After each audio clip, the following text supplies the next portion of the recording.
11th chapter ആയിട്ടുള്ള India and economic planning എന്ന് പറയുന്ന ഒരു ചാപ്റ്ററാണ്.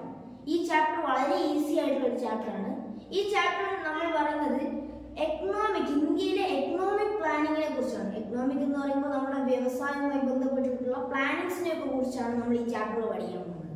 നമുക്ക് വളരെ ഈസി ആയിട്ട് വെരി ഫണ്ണായിട്ട് പഠിക്കാൻ പറ്റുന്ന ഒരു ചാപ്റ്ററാണ് ഈ ഇന്ത്യ ആൻഡ് എക്കണോമിക് പ്ലാനിംഗ് എന്ന് പറയുന്ന ചാപ്റ്റർ. അപ്പോൾ പ്ലാനിങ് എന്താ നമുക്കറിയാലോ, നമ്മളൊരു കാര്യം ചെയ്യുന്നതിന് മുമ്പ് കൃത്യമായിട്ടൊരു പ്ലാൻ ഉണ്ടാക്കിയിട്ടാണ് ചെയ്യുക. അപ്പോൾ നമുക്ക് സ്റ്റാർട്ട് ചെയ്യാം. അപ്പോൾ നിങ്ങൾക്ക് ഇവിടെ കാണാൻ പറ്റും, ഫസ്റ്റ് തന്നെ നമ്മുടെ ടെക്സ്റ്റ് ബുക്കിൽ ഒരു പിക്ചർ തന്നിട്ടാണ് തുടങ്ങുന്നത്. ഈ പിക്ചറിൽ എന്താ കാണിക്കുന്നത്? ഉപജില്ലാ സ്കൂൾ സാമൂഹ്യ ശാസ്ത്രമേള എന്ന് നമുക്കൊരു പിക്ചർ തന്നിട്ട് അതിൻ്റെ അകത്ത് ഒരുപാട് കാര്യങ്ങൾ കാണിക്കുന്നുണ്ട്, ഒരുപാട് ആൾക്കാർ ചെയ്ത പ്രൊജക്റ്റ്. ഇവിടെ നിങ്ങൾക്ക് ഇവിടെ ഒരു ചോദ്യം കാണാം. ഇവിടെ എന്താണ് ചോദ്യം? What are the arrangement you would make to conduct a sub district level social science fair in your school?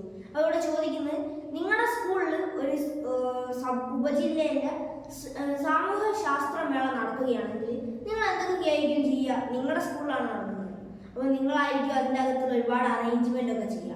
നമ്മൾ ഈ മേള നടത്തുന്നതിന് മുമ്പ് നമ്മൾ മീറ്റിംഗ് ഒക്കെ വിളിച്ച് നമ്മൾ കൃത്യമായിട്ടുള്ള പ്ലാനിങ് കൊടുക്കും. കാരണം നമ്മുടെ സ്കൂളിലാണല്ലോ, അപ്പോൾ നമുക്ക് മാക്സിമം സൂപ്പർ ആക്കണമല്ലോ. അപ്പോൾ നമ്മൾ എന്തെങ്കിലും കൃത്യമായിട്ടുള്ള പ്ലാനിങ് കൊടുക്കും. അപ്പോൾ നിങ്ങൾ എന്തൊക്കെയാണ് പ്ലാൻ ചെയ്യുക?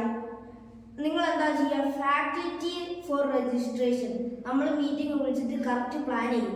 ആരൊക്കെയാണ് രജിസ്ട്രേഷൻ ചെയ്യാൻ നമ്മൾ ഏൽപ്പിക്കുക? നമ്മുടെ സ്കൂളിലാകുമ്പോൾ നമ്മളൊക്കെ ആയിരിക്കും രജിസ്ട്രേഷൻ ഒക്കെ ചെയ്യുക. ലൈക്ക് SBC NCC ഒക്കെ ഉള്ള സ്കൂളിൽ അവരായിരിക്കും രജിസ്ട്രേഷൻ ഒക്കെ ചെയ്യുക മറ്റു കുട്ടികളെ. അപ്പോൾ ആരാണ് രജിസ്ട്രേഷൻ ചെയ്യാനുള്ള പ്ലാനിങ് നമ്മൾ ചെയ്യും. അതുപോലെ arrangement for food and drinking water, നമ്മൾ വാട്ടറും ഫുഡിൻ്റെ ഒക്കെ നമ്മൾ എന്ത് ചെയ്യും? ആരൊക്കെയാണ് ചെയ്യുക? അറേഞ്ച്മെന്റ് ഒക്കെ ചെയ്തു വെക്കും. ഇതൊക്കെ നമ്മളിപ്പോൾ ലൊക്കേഷൻ ഓഫ് സ്റ്റാൾസ് നമ്മൾ ലൊക്കേഷൻ ഓരോ ഇത് നടക്കുന്നതിൻ്റെ കറക്റ്റ് ലൊക്കേഷനൊക്കെ നമ്മൾ നോട്ട് ചെയ്ത് വെക്കും. അതുപോലെ inviting judges, arrangement four parking vehicles, ഇതൊക്കെ നമ്മൾ ഒരു ഫെയറിന് മുമ്പ്, സോഷ്യൽ സയൻസ് ഫെയർ ആയാലും എന്ത് ഫെയറിന് മുമ്പ് നമ്മുടെ സ്കൂളിൽ നടക്കുന്നെങ്കിൽ നമ്മൾ പ്ലാൻ ചെയ്യും. അതുപോലെ തന്നെ നമ്മൾ എക്കണോമിക്കിലും പ്ലാൻ ചെയ്യും.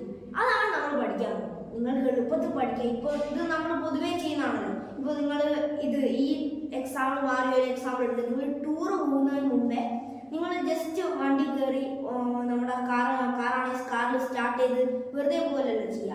കറക്റ്റ് എവിടേക്കൊക്കെ പോകും, എന്തൊക്കെ കളിക്കും എന്നൊക്കെ നമ്മൾ കൃത്യമായി പ്ലാൻ ചെയ്തിട്ടാണ് ടൂറിന് പോവുക. അതാണ് ഇവിടെ സൂചിപ്പിച്ചത്. അതുപോലെ തന്നെ നമുക്ക് എക്കണോമിക്കിലും ഇതുപോലെ കൃത്യമായിട്ടുള്ള പ്ലാനിങ് ഉണ്ട്. നമ്മുടെ ഇന്ത്യയിലായാലും മറ്റ് കൺട്രീസിലായാലും. അത് നമുക്ക് നോക്കാം. ഇവിടെ ഫസ്റ്റ് നിങ്ങൾക്ക് തന്നിട്ടുള്ളത് കരാച്ചി കോൺഫറൻസിനെ കുറിച്ചാണ്. എന്താണ് കരാച്ചി കോൺഫറൻസ്? അപ്പോൾ നിങ്ങൾ ഇയർ നോട്ട് ചെയ്ത് വെക്കുക. സോഷ്യലാണ് പഠിക്കുന്നത്, അപ്പോൾ ഇയർ ഈസ് വെരി ഇമ്പോർട്ടൻറ്റ്. അപ്പോൾ ഇയർ മറന്നുപോയി കഴിഞ്ഞാൽ വലിയ പ്രശ്നമാണ്. അപ്പോൾ കരാച്ചി കോൺഫറൻസ് നടക്കുന്നത് 1931-ലാണ്. എന്താണ് Karachi conference? The main agenda for discussion in the Karachi conference in 1931 of the Indian National Congress was how to overcome the British exploitation. ഇതിൻ്റെ അകത്ത് എന്താ പറയുന്നത്? ഈ കരാച്ചി കോൺഫറൻസിൽ എന്താ പ്ലാൻ ചെയ്തത്? ഈ കരാച്ചി കോൺഫറൻസ് എന്ന് പറയുന്ന ഒരു മീറ്റിംഗ് ആയിരുന്നു 1931 നടന്നത്. ഈ കോൺഫറൻസിൽ എന്ത് പ്ലാനിങ് ആണ് നടത്തിയത്? ആ 1931 നമ്മുടെ ഇന്ത്യ ബ്രിട്ടീഷ് ഭരണത്തിനടിയിലാണ്. ബ്രിട്ടീഷുകാർ ഇന്ത്യനെ മുഴുവനായിട്ടും ചോർത്തി കൊണ്ടുപോകുന്ന ഒരു സമയത്തായിരുന്നു 1931. അപ്പോൾ ആ സമയത്ത് നടത്തിയ മീറ്റിംഗ് ആണ് കരാച്ചി കോൺഫറൻസ്. ഇതിൻ്റെ അകത്ത് മെയിൻ അജണ്ട എന്തായിരുന്നു? നമ്മുടെ ഈ ബ്രിട്ടീഷുകാരുടെ ചൂഷണത്തിൽ നിന്ന് നമുക്ക് എങ്ങനെ ചൂഷണത്തിനെ എതിർക്കാം എന്നുള്ളതായിരുന്നു മീറ്റിംഗ്. ഇപ്പോൾ എന്തൊരു മീറ്റിംഗ് എന്താ കറക്റ്റ് പ്ലാനിങ് ചെയ്യാണ്. അപ്പോൾ എങ്ങനെ ബ്രിട്ടീഷുകാരെ ഓവർകം ചെയ്യാനായിരുന്നു കരാച്ചി കോൺഫറൻസിന്റെ കാര്യം, അജണ്ട എന്ന് പറയുന്നത്. ഇതെന്തിനാ ഓവർകം ചെയ്യുന്നത്? കാരണം ഞാൻ നേരത്തെ പറഞ്ഞതുപോലെ തന്നെ ബ്രിട്ടീഷുകാർ നമ്മളെ വളരെ ചൂഷണം ചെയ്ത് ഇന്ത്യയിലുള്ള എല്ലാ സമ്പത്തും അവരുടെ ബ്രിട്ടനിലേക്കും മറ്റ് രാജ്യങ്ങളിലേക്കും കടത്തി അവർ നല്ല പൈസ ഉണ്ടാക്കുകയായിരുന്നു. അപ്പോൾ അതിൽ നിന്ന് നമ്മൾക്ക് സ്വന്തമായിട്ടുള്ളൊരു എക്കണോമി ക്രിയേറ്റ് ചെയ്യണം എന്നുള്ള രീതിയിലാണ് കരാച്ചി കോൺഫറൻസ് നടത്തിയത്. അപ്പോൾ ഇത് നിങ്ങൾ നോട്ട് ചെയ്ത് വെക്കുക. ഇയറും അതുപോലെ എന്തായിരുന്നു അജണ്ടാന്നും കരാച്ചി കോൺഫറൻസ് നടന്ന സ്ഥലം കരാച്ചി എന്ന് പറയുന്ന സ്ഥലത്താണ് കേട്ടോ. അതുകൊണ്ടാണ് കരാച്ചി കോൺഫറൻസ് എന്ന് പറഞ്ഞാൽ. അതുകൊണ്ട് മറന്നു പോരുത്, എളുപ്പത്തിൽ പഠിക്കാനും. പിന്നെ നടന്ന ഒരു പ്ലാനിംഗ് കമ്മിറ്റിയാണ് national planning committee. National planning committee എന്നായിരുന്നു, ഏത് വർഷമായിരുന്നു? 1938. ഈ വർഷങ്ങളൊക്കെ പഠിച്ചു വെക്കണം, ഞാൻ ഒന്നും കൂടി പറയാണ്. 1938ലാണ് നാഷണൽ പ്ലാനിംഗ് കമ്മിറ്റി നടന്നത്. അപ്പോൾ എന്താ നാഷണൽ പ്ലാനിംഗ് കമ്മിറ്റി നോക്കാം. In 1938, National Planning Committee was formed under the leadership of Jawaharlal Nehru. ഈ നാഷണൽ പ്ലാനിംഗ് കമ്മിറ്റി ആരണ്ടറിലായിരുന്നു സ്റ്റാർട്ട് ചെയ്തത്, ഉണ്ടാക്കിയത്? നമ്മുടെ ജവഹർലാൽ നെഹ്റുവിന്റെ അണ്ടറിലായിരുന്നു ഈ നാഷണൽ പ്ലാനിംഗ് കമ്മിറ്റി ക്രിയേറ്റ് ചെയ്തത്. ഈ നാഷണൽ പ്ലാനിംഗ് കമ്മിറ്റി എന്ന് പറഞ്ഞു കഴിഞ്ഞാൽ നമ്മുടെ എക്കണോമിനെ കുറിച്ചൊക്കെ കൃത്യമായിട്ട് പ്ലാൻ ക്രിയേറ്റ് ചെയ്യുന്ന ഒരു കമ്മിറ്റി ആയിരുന്നു നാഷണൽ പ്ലാനിംഗ് കമ്മിറ്റി എന്ന് പറയുന്നത്. അപ്പോൾ പിന്നെ നമുക്ക് ഇനിയും നോക്കാണ്ട് നാഷണൽ പ്ലാനിംഗ് കമ്മിറ്റിനെ കുറിച്ച്. A committee established in India in 1938 to develop a plan for the country's economy. ഞാൻ നേരത്തെ പറഞ്ഞ പോലെ തന്നെ 1938 ഈ കമ്മിറ്റി രൂപം കൊണ്ടത് നമ്മുടെ ഇന്ത്യയിലെ എക്കണോമിക്നെ ഡെവലപ്പ് ചെയ്യാനായിരുന്നു. എക്കണോമിക് പ്ലാൻസിനും എക്കണോമിയും ഡെവലപ്പ് ചെയ്യാനായിരുന്നു നാഷണൽ പ്ലാനിംഗ് കമ്മിറ്റി എന്ന് പറയുന്ന കമ്മിറ്റി രൂപകൽപ്പന ചെയ്തത്. അതുപോലെ തന്നെ culture and spiritual development, economical മാത്രമല്ല കൾച്ചർ, അഗ്രികൾച്ചറലായാലും സ്പിരിച്വൽ ആയാലും എല്ലാ രീതിയിലും നമ്മുടെ ഇന്ത്യനെ ബ്രിട്ടീഷുകാരിൽ നിന്ന് മുകളിലോട്ട് എത്തിക്കാനാണ് നാഷണൽ പ്ലാനിംഗ് കമ്മിറ്റി 1938 ജവഹർലാൽ നെഹ്റുവിന്റെ അണ്ടറിൽ ഫോം ചെയ്തു. പിന്നെ അവിടെ നിങ്ങൾക്ക് കാണാനുള്ള ഒരു പ്ലാനിംഗ് ആണ് ബോംബെ പ്ലാൻ എന്ന് പറയുന്നത്. ബോംബെ പ്ലാൻ 1944 നടന്നത്. ഞാൻ ഒന്നുകൂടി പറയുകയാണ്, കാരണം വളരെ ഇമ്പോർട്ടൻ്റ് ആണ്. സോഷ്യലിൽ എന്തായാലും ക്വസ്റ്റ്യൻ പേപ്പറിൽ നമ്മുടെ ഇതുവരത്തെ ക്വസ്റ്റ്യൻ പേപ്പർ എടുത്ത് നോക്കുകയാണെങ്കിൽ ഈ വർഷത്തിൻ്റെ ഒരു ക്വസ്റ്റ്യൻ വരും, ഉറപ്പായിട്ടും വരും. നമുക്ക് നോക്കാം എന്താ ബോംബെ പ്ലാൻ എന്ന് പറഞ്ഞാൽ. Bombay plan prepared by a group of industrial who assembled in Bombay for the economic development of India. നമ്മുടെ ഇന്ത്യയുടെ എക്കണോമിക്കലി ഇംപ്രൂവ് ചെയ്യാൻ, എക്കണോമിക്കൽ ഡെവലപ്മെന്റിന് വേണ്ടിയിട്ട് ബോംബെയിൽ കൂടിയ ഒരു ഗ്രൂപ്പ് പ്ലാനിങ്ങിനെയാണ് ബോംബെ പ്ലാനിങ് എന്ന് പറയുന്നത്. ഇത് ബോംബെയുടെ മാത്രം എക്കണോമിക് ഡെവലപ്മെന്റ് അല്ല, ഇന്ത്യയുടെ മുഴുവൻ എക്കണോമിക് ഡെവലപ്മെന്റിന് വേണ്ടിയിട്ടാണ് ഈ ബോംബെ പ്ലാൻ നടന്നിട്ടുള്ളത്. അതുപോലെ തന്നെ വേറൊന്നാണ് ദ ഫസ്റ്റ് ഇൻഡസ്ട്രിയൽ പോളിസി. നമ്മുടെ ഫസ്റ്റ് ഇൻഡസ്ട്രിയൽ പോളിസി എന്നായിരുന്നു വന്നത് 1948 it was the first economic policy of independent India. നമ്മുടെ ഇൻഡിപെൻഡന്റ് ഇന്ത്യ മീൻസ് നമുക്കറിയാം റിപ്പബ്ലിക്കിന് ശേഷം നമ്മുടെ ഇന്ത്യ ബ്രിട്ടീഷുകാരിൽ നിന്ന് മുഴുവനായി ഇൻഡിപെൻഡന്റ് ആയതിനു ശേഷം 1948 നമ്മുടെ ഫസ്റ്റ് ഇൻഡസ്ട്രിയൽ പോളിസി വന്നിട്ടുള്ള economic policy of independent India. The policy was presented in parliament. ഈ പോളിസി പാർലമെന്റിലായിരുന്നു പ്രസന്റ് ആയിട്ടുണ്ടായിരുന്നു. പിന്നെ വരുന്നതാണ് planning commission of India. Planning commission of India എന്തായിരുന്നു, എന്ത് കമ്മീഷൻ ആയിരുന്നു? The Indian cabinet which met in 15th March 1950 passed a resolution to establish the planning commission of India. ഇത് നിങ്ങൾക്ക് വർഷം ഓർത്തൊക്കെ എളുപ്പമാണ്. നമുക്ക് മാർച്ച് 15, 1950 ഓർത്ത് വെച്ചാൽ മതി. മാർച്ച് 15, 1950 നമുക്കൊരു റൈം പോലെ ഓർത്ത് വെക്കാൻ പറ്റും. മാർച്ച് 15, 1950 അത് ഓർത്ത് വെക്കുക. അപ്പോൾ ഇത് എന്തായിരുന്നു? ഈ പ്ലാനിംഗ് കമ്മീഷൻ എന്തായിരുന്നു? The Indian cabinet which met in 15th March 1950. ഒരു ഗ്രൂപ്പ് ഓഫ് ക്യാബിനറ്റ് മെറ്റ് ചെയ്ത ഈ വർഷത്തിൽ 1950 മെറ്റ് ചെയ്ത് resolution to establish the planning commission of India. നമ്മുടെ planning commission of India establish ചെയ്തതിനാണ് നമ്മൾ പ്ലാനിംഗ് കമ്മീഷൻ ഓഫ് 1950 എന്ന് പറയുന്നത്. അപ്പോൾ ഇനിയും നമുക്ക് വളരെ സിമ്പിളായിട്ട് വെറും വർഷങ്ങളും അതിൻ്റെ അന്നെന്താ സംഭവിച്ചതൊന്നും പഠിച്ചു വെച്ച് കഴിഞ്ഞാൽ ഈ ചാപ്റ്റർ എളുപ്പത്തിൽ തീർക്കാൻ പറ്റും. പിന്നെ വരുന്നതാണ് എം വിശ്വേശ്വരയ്യ. എം വിശ്വേശ്വരയ്യനെ പറ്റി നമുക്ക് കുറച്ച് പറയാനുണ്ട്. Like the father of Indian planning ആരായിരുന്നു? അഫ്കോഴ്സ് എം വിശ്വേശ്വരയ്യ ആണ്. ഇന്ത്യൻ പ്ലാനിങ്ങിന്റെ ഫാദർ എന്നറിയപ്പെടുന്ന എം വിശ്വേശ്വരയ്യ ആണ്. എം വിശ്വേശ്വരയ്യ ആണ് author of famous plan economic for India എന്ന് പറയുന്ന ബുക്കിന്റെ ഒരു ഓതറും കൂടിയായിരുന്നു എം വിശ്വേശ്വരയ്യ. ഈ ബുക്ക് കൊണ്ട് 1934 ഈ ബുക്ക് കൊണ്ട് എന്തുകൂടി സംഭവിച്ചെന്നറിയോ? ഈ book in 1934 clear direction to economic planning.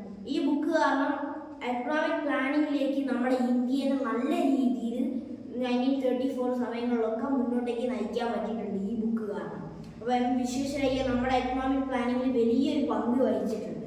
അപ്പോൾ എം വിശ്വേശ്വരയ്യനെ പറ്റി എന്തെങ്കിലും ഒരു ചോദ്യം ഉറപ്പായിട്ടും വരും.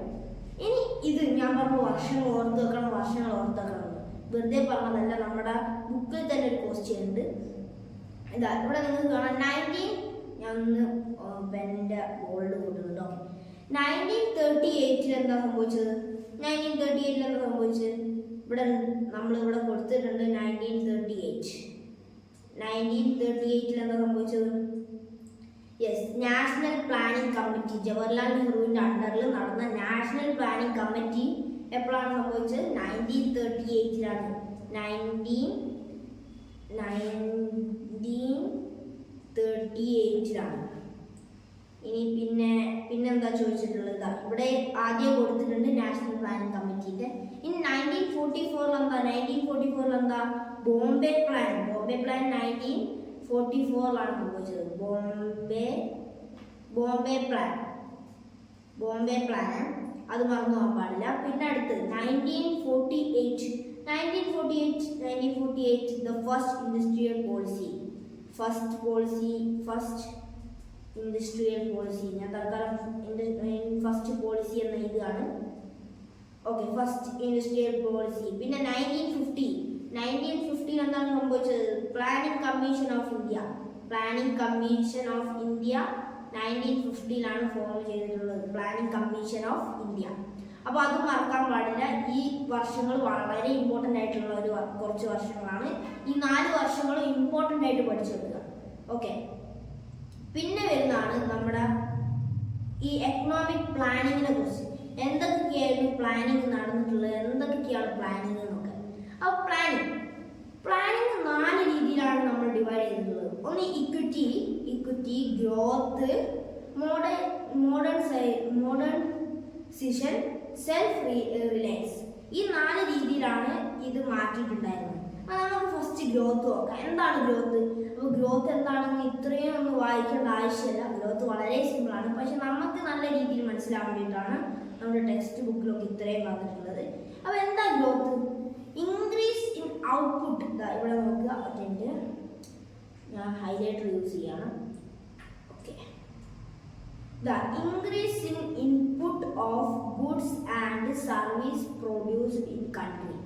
ഇപ്പോൾ നമ്മൾ ഗ്രോത്തിന് വേണ്ടിയിട്ട് നമ്മൾ പ്രൊഡ്യൂസ് ചെയ്യുന്ന, ഇപ്പോൾ നമ്മുടെ കമ്പനിയുടെ ഗ്രോത്തിന് വേണ്ടിയിട്ട് ആലോചിക്കുക, ഞാനൊരു സ്ലിപ്പേഴ്സിൻ്റെ കമ്പനി, ഒരു ഷൂസിൻ്റെ കമ്പനീൻ്റെ ഓണറാണെങ്കിൽ എൻ്റെ കമ്പനിയിൽ വീണ്ടും ഗ്രോത്ത് വേണ്ടിയിട്ട് ഞാൻ ഈ ഷൂസ് സപ്ലൈ കുറയ്ക്കുകയാണോ ചെയ്യേണ്ടത്, കൂട്ടുകയാണോ ചെയ്യേണ്ടത്? അഫ്കോഴ്സ് കൂട്ടുകയാണ് ചെയ്യേണ്ടത്. കുറഞ്ഞു പോയി കഴിഞ്ഞാൽ നമ്മുടെ പ്രോഫിറ്റും കുറയും. അപ്പോൾ ഗ്രോത്തിന് വേണ്ടിയിട്ട് നമ്മൾ എന്ത് ചെയ്യും? നമ്മുടെ ഔട്ട്പുട്ട് ഓഫ് ഗുഡ്സ് എന്ത് ചെയ്യും? ഇൻക്രീസ് ചെയ്യും. ഇപ്പോൾ ഷൂസാണ് നമ്മുടെ ഗുഡ്സ് എങ്കിൽ നമ്മൾ ഷൂസിൻ്റെ പ്രൊഡക്ഷൻ കൂട്ടുക ചെയ്യുക നമ്മുടെ ഗ്രോത്തിന് വേണ്ടിയിട്ട്. ഇതാണ് നമ്മുടെ ഗ്രോത്തിൽ ഇമ്പോർട്ടൻ്റ് ആയിട്ടുള്ളത്. പിന്നെ അവിടെ നിങ്ങൾക്ക് you are familiar with primary, secondary and tertiary sector. നമ്മൾ പഠിച്ചിട്ടുണ്ട് 5th 6th primary, secondary, tertiary സെക്ടേഴ്സിനെ കുറിച്ചിട്ട്. നമ്മുടെ അഗ്രികൾച്ചർ, സെക്കൻഡറി സെക്ടർ, അതുപോലെ ടേഴ്സറി സെക്ടറൊക്കെ നമ്മൾ പഠിച്ചിട്ടുണ്ട്. Of economic growth is measured on the basis of growth in output in these sectors. ഈ സെക്ടേഴ്സിലെ ഔട്ട്പുട്ടും ഗ്രോത്തും നോക്കിയിട്ടാണ് നമ്മുടെ എക്കണോമിക്കൽ ഗ്രോത്ത് നമ്മൾ കണക്കാക്കുന്നത്. ഇപ്പോൾ കൂടുതൽ ടേഴ്സറിയിൽ മാത്രം കൂടുതലാണെങ്കിൽ നമുക്ക് ഫുള്ളി ഗ്രോത്ത് കിട്ടില്ല, കാരണം അഗ്രികൾച്ചറിൽ കുറവായിരിക്കും. അഗ്രികൾച്ചറിൽ കൂടുതലും ടേഴ്സറി കുറഞ്ഞു കഴിഞ്ഞാലും നമ്മൾ എക്കണോമിക് പ്ലാനിങ്ങിൽ ഭയങ്കര വീഴ്ചയാണ് സംഭവിക്കുക. ഇപ്പോൾ അഗ്രികൾച്ചർ സെക്കൻഡറിയും ടേഴ്സറിയും കൂടിക്കഴിഞ്ഞാൽ സെക്കൻഡറി സ്വാഭാവികമായിട്ടും കൂടും. അപ്പോൾ നമ്മുടെ എക്കണോമിക്കൽ ഗ്രോത്ത് സംഭവിക്കും. അപ്പോൾ increase in output of agriculture and industry, improve in transport and communication facilities. അപ്പോൾ നമ്മൾ ഇപ്പോൾ എന്താണ് പറഞ്ഞാൽ അഗ്രികൾച്ചറിൽ കൂടിക്കഴിഞ്ഞാൽ എന്ത് സംഭവിക്കും? ഇൻഡസ്ട്രീസ് കൂടും. കാരണം അഗ്രികൾച്ചർ ഉണ്ടെങ്കിൽ ഉറപ്പായിട്ട് അഗ്രികൾച്ചറിലുള്ള സാധനങ്ങൾ വിൽക്കാൻ ഇൻഡസ്ട്രീസ് വരും. ഇൻഡസ്ട്രീസ് വരികയാണെങ്കിൽ സ്വാഭാവികമായിട്ടും അഗ്രികൾച്ചറിൽ നിന്ന് ഇൻഡസ്ട്രിയിലേക്ക് എത്തിക്കാൻ വേണ്ടി ട്രാൻസ്പോർട്ട് വരും, സെക്കൻഡറി സെക്ടറും കൂടും. അതുപോലെ തന്നെ ഇത് മൂന്നും കൂടി കഴിഞ്ഞാൽ കമ്മ്യൂണിക്കേഷൻ ഫെസിലിറ്റീസ് കൂടും. കാരണം അങ്ങോട്ടും ഇങ്ങോട്ടും കമ്മ്യൂണിക്കേറ്റും കൂടുതലായി ചെയ്യേണ്ടി വരും. പിന്നെ അതുപോലെ തന്നെ increase in hospitals, educational institutions, commercial establishment, energy production, export etcetera etcetera.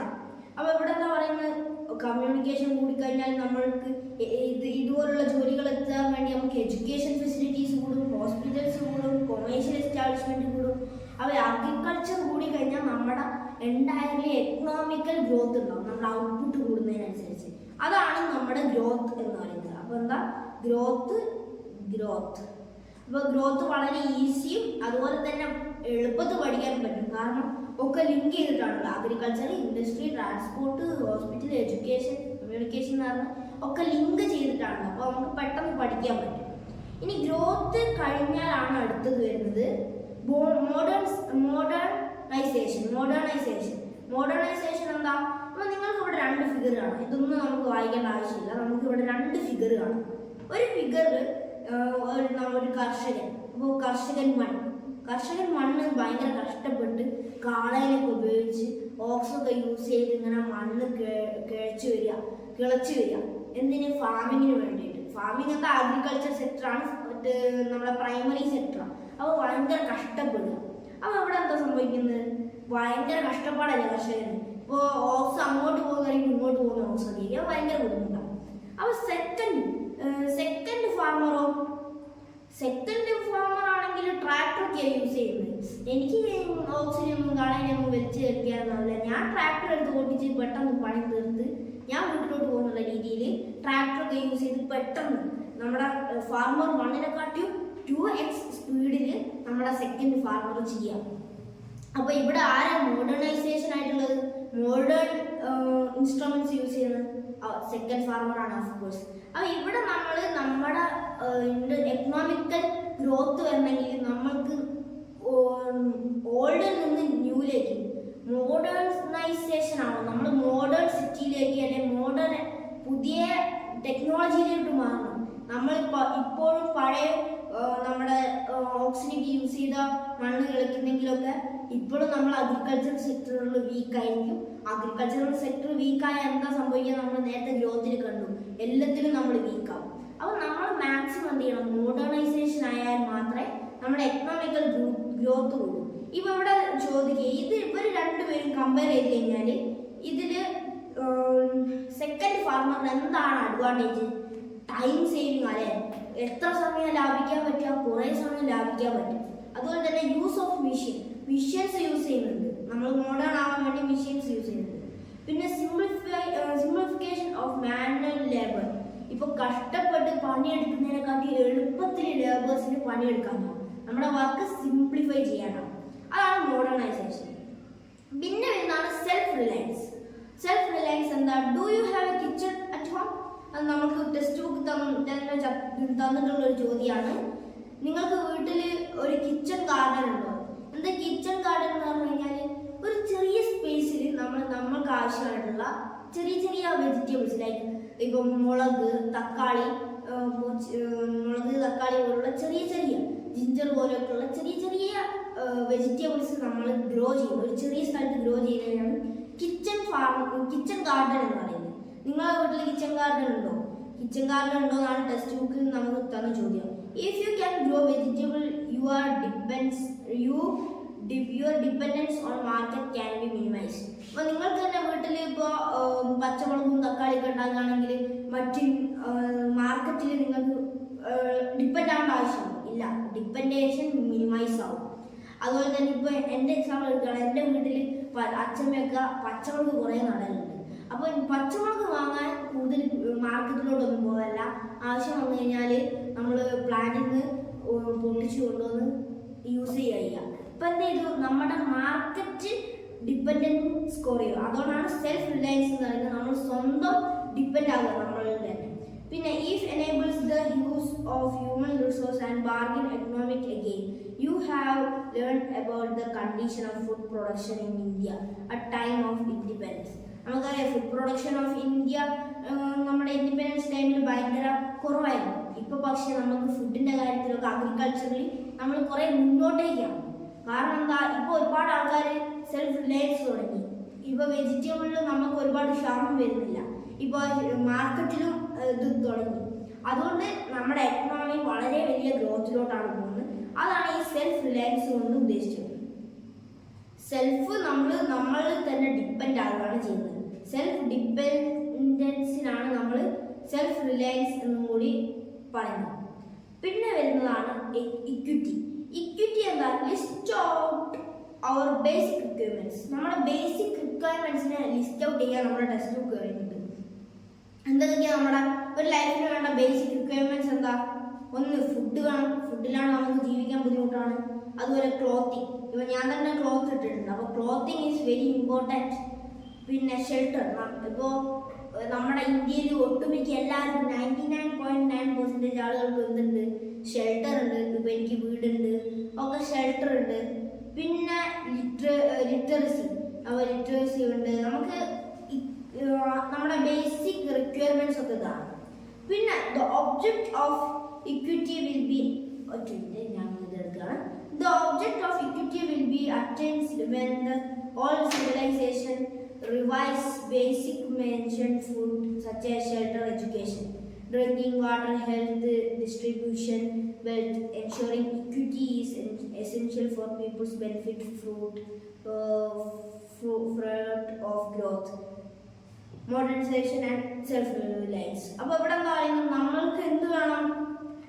നമ്മുടെ ബേസിക് റിക്വയർമെന്റ്സ് നല്ല അളവിൽ തന്നെ നല്ല ക്വാളിറ്റി കിട്ടണം എന്നാണ് നമ്മുടെ ഇക്വിറ്റിയിൽ കൊണ്ട് ഉദ്ദേശിക്കുന്നത്. ഇക്വിറ്റി പറഞ്ഞു കഴിഞ്ഞാൽ ക്വാണ്ടിറ്റി, ഇക്വിറ്റി പറഞ്ഞു കഴിഞ്ഞാൽ ഈക്വാലിറ്റി എന്നർത്ഥം.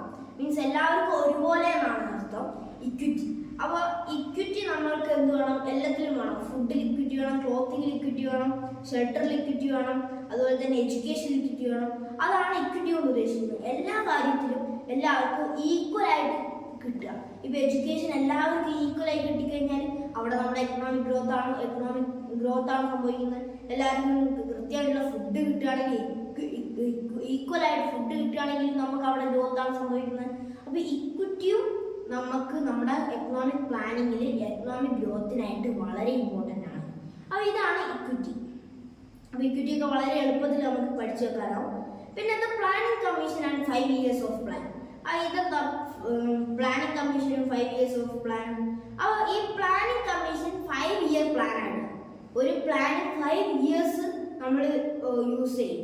ഞാൻ അത് കൃത്യമായിട്ട് പറഞ്ഞുതരാം.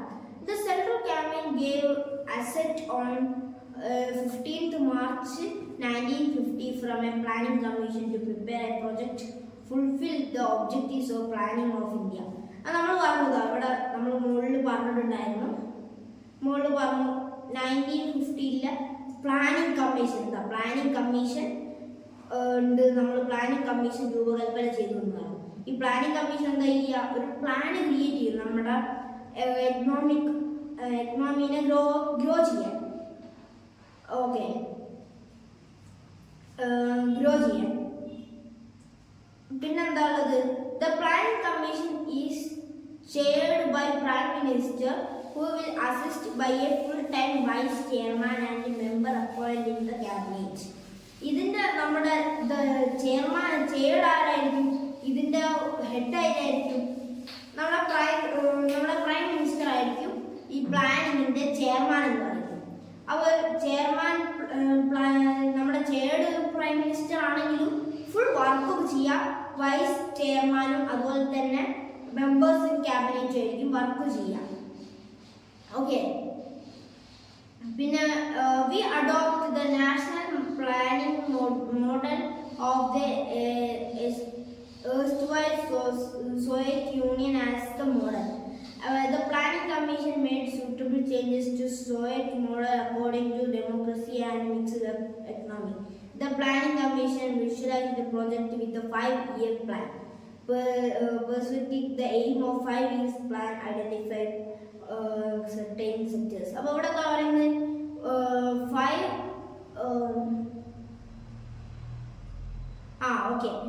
5 ഇയേഴ്സിലാണ് നമ്മളൊരു പ്ലാനിങ് കമ്മീഷൻ 5 ഇയേഴ്സിലേക്കാണ് ഒരു പ്ലാൻ ക്രിയേറ്റ് ചെയ്യുക. 5 ഇയേഴ്സിലേക്ക് ഒരു പ്ലാൻ കംപ്ലീറ്റ് ആയി കഴിഞ്ഞാൽ 5 ഇയേഴ്സിലേക്ക് ഒരു പ്ലാൻ കംപ്ലീറ്റ് 5 ഇയേഴ്സിലേക്ക് ഒരു പ്ലാൻ കംപ്ലീറ്റ് ആയി കഴിഞ്ഞ് കഴിഞ്ഞാൽ പിന്നെ അടുത്ത 5 ഇയേഴ്സിലേക്ക് നെക്സ്റ്റ് പ്ലാൻ വരിക. നമുക്ക് നോക്കാം. ഫസ്റ്റ് 5 ഇയർ പ്ലാൻ എന്തായിരുന്നു? 1951 to 1956 overall development of agriculture.